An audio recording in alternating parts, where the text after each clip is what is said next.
Love triangles. Nobody likes these. However, I feel like the one show that did a love triangle correctly was OKKO Let's Be Heroes. Lately when I look into your eyes, OKKO wasn't really known for any romance-related ish, except for Enid and Red action kissing, which was a really big deal at the time because seeing two women kiss was still a foreign concept to you niggas. What you may have forgotten about this relationship though is that there was a bit of love triangle business between Red, Enid, and Radicles. So, in another attempt at an OKKO video after the last flop, let's talk about the OKKO Love Triangle.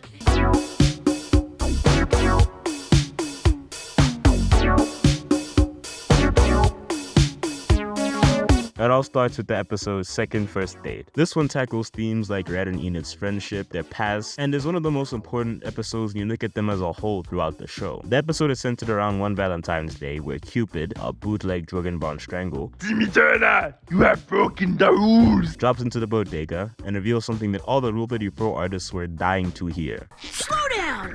You guys dated each other? It was just one date, KO. They are teens. I do not want to hear any of that shit in my comments, bro. We get a flashback to when Enid and Rad were in middle school and went out one time. I really fuck with the younger designs for Enid and Rad. All the characters, actually. They just look exactly how you would picture them. Especially Rad, who clearly went down the Edgewood Tate pipeline at some point. Sup? I'll take a scoop of strawberry. And this little lady will also be having strawberry. Enid was a lot more shy and reserved back in the day. She acts extremely shy and awkward around Rad, making it real obvious that she's into him. This contrasts a lot with the new Enid, who, while a lot more chill, isn't as socially awkward. Same applies with Rad. The episode does a good job of showing how they progress since that point in time. A lot of neat things are here, like the other characters from the plaza as I mentioned before, and Elodie, who isn't Enid's friend in present day, but that's a topic for another video. Do you want to go to the crater sometime and hang out? Sure? Is 5 tomorrow good? Okay, cool! It's a date! Wow. She's just like me for real. It's pretty clear that Enid has always been the more confident even at this point in time because Rad legit does not know what to do with himself after he gets asked out. So he makes the mistake that most dudes make, and that's listening to their boys for dating advice. Which is why we, your friends, are gonna make sure you win way big on this date. When? That doesn't mean what I think it does, right? Like that can't be what they mean. Surely. Rad chooses to run the make fun of her game instead of being himself, which works just about as well as you would expect. He acts a lot more like the Rad we see in the show, arrogant and rude, but you can tell he has to try to actually keep up this facade, and it's not as natural as it is for him now. Enid endures his bullying to a point until he makes fun of her wanting to be a ninja, which is a nice touch because the one thing she definitely wouldn't take is someone shitting on her aspirations. And rightfully so, she absolutely spins his jaw. Not anymore! And that's how it ends. Rad becomes the jerk he is, Enid becomes a badass, and KO is an absolute shambles. Oh, that's not how love stories are supposed to end! But because both of them think they're in the right even after all that time, they both want to prove the point that they aren't the problem, and they go on a second first date. The two have a date fight style thing in this volcano. The two fight in a date style that I promise is way funnier than how I'm actually describing it. They have this moment near the end where Enid really lets Rad know what he did was fucked up. What? You're still a brash, macho meathead, even though you can pretend to be sweet. They come to a mutual understanding. Rad admits that he is a douche and he blew what could have been the most obvious ship in the show, and they come out of this stronger friends. They kept it super platonic for the rest of the show. Almost no hint of any kind of romantic interest. So how does the love triangle come in? I'll put a pin in this for an episode down the line. But for now, we gotta talk about the next piece, Red Action. Hey, Enid. Welcome to God damn, she is stuttering just off of Hey Enid? That is some big gay energy. I'm big straight on that.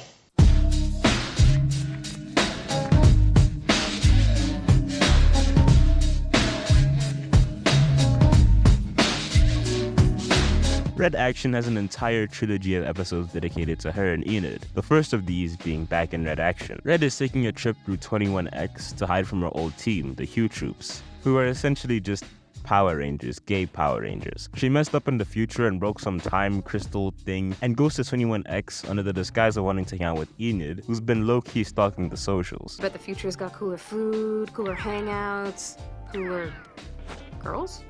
Shit, if that ain't the realest thing ever. They have a lot in common. They're both cool in their own way, with Enid being more relaxed yet loving adventure, and Red being more aggressive and usually the one to spark Enid's more adventurous side. The two spend their day doing all kinds of shit in the danger zone, and they're shown to have really great chemistry. That's exactly what it is.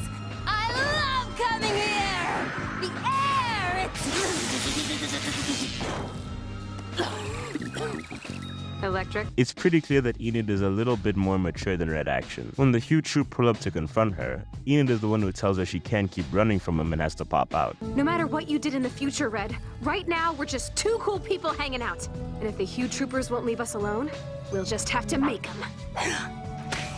Red clearly has a lot of growing to do, and having someone like Enid around, who has been through a surprising amount of shit already, is a great move because it creates this dynamic of one essentially coming down and teaching the other and growing together. It's a great dynamic, one that we see throughout the relationship consistently. Red has her upsides too though, don't get it fucked up. She has some godlike game on her, it is insane. She also doesn't take any sort of disrespect for her or Enid, and she's always prepared to jump in. This will be important later, so add another pin to this. Real quick, I have to shout out today's sponsor, me. I'm the sponsor. Did you know that by becoming a channel member, you can give me money directly? Hey, that's pretty good. And in return, you get a few stickers, early access to these vids before anybody else, and you can even decide which video you get to see next. Just click that join button. It's simple, nigga. Okay, back to the video.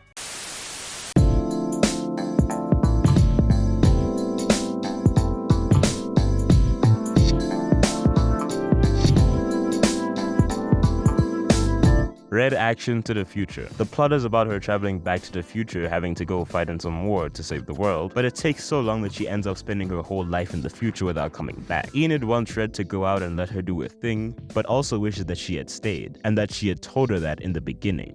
I'm worried that, like, what if while Red is off fighting this battle for the universe, she grows up and forgets all about, you know, us. She travels to the future to help her out, and by the time she gains the courage to say that she wants her back in the past, it's clear that Red has no interest and she's way too busy. I know you're trying to help, but this war is the Hugh troops' responsibility, not yours. Go back to 21X. It's your classic miscommunication plot. Enid should have been honest with Red about her feelings, and Red shouldn't have been so rigid in her plans. Then the episode pulls some time travel bullshit on us and reveals that Red actually never left because the future her told her to stay in the past, and Enid and KO were there. I guess I remember that now? Me too. So all that stuff today happened and didn't happen? Nigga, I am writing this at 15 minutes past midnight off a Red Bull. I do not got the energy to get into why this is some bullshit. At least the way they come together at the end was pretty cute, so I can let it slide. Overall, this episode does the most in terms of progressing the feelings these two have. It's all but confirmed at this point that they like each other, but they still leave it up to interpretation. But my nigga, the amount of blushes in this episode is really all you need as confirmation. Huh? Well, she's a dodo head. What did you call me? Let me out! That's not an acceptable answer, Red! Nah, my nigga, I would have let her crash out. Fuck you holding her back for. Sometimes you gotta pop out and show niggas.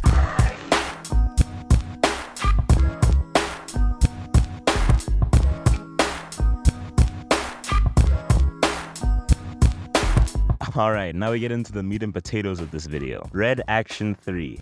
Grudgement Day. This one starts off with the Red and Rad arguing with each other over some petty shit. Red Action wants to spend time with Enid, but Rad doesn't really like that. Well, I'm Red Action. I take up all of Enid's time because I'm from the future and say things like cowabunga. But the truth is, Enid deserves someone better than me.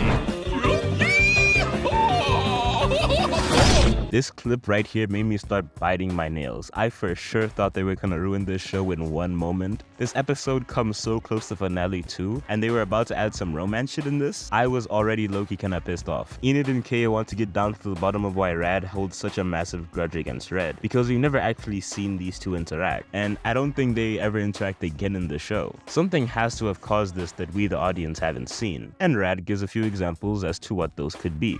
She didn't follow me back on social media. Seriously? No, not to mention that time she took the last slice of cake at prom.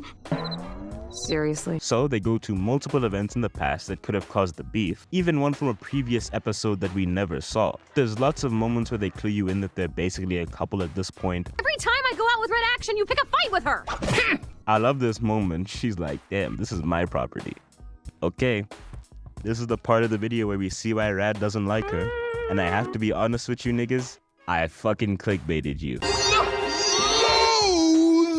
Loathed that time she tricked KO into playing in lava, then put it on social media for people to make fun of. And everyone pretends like it never happened.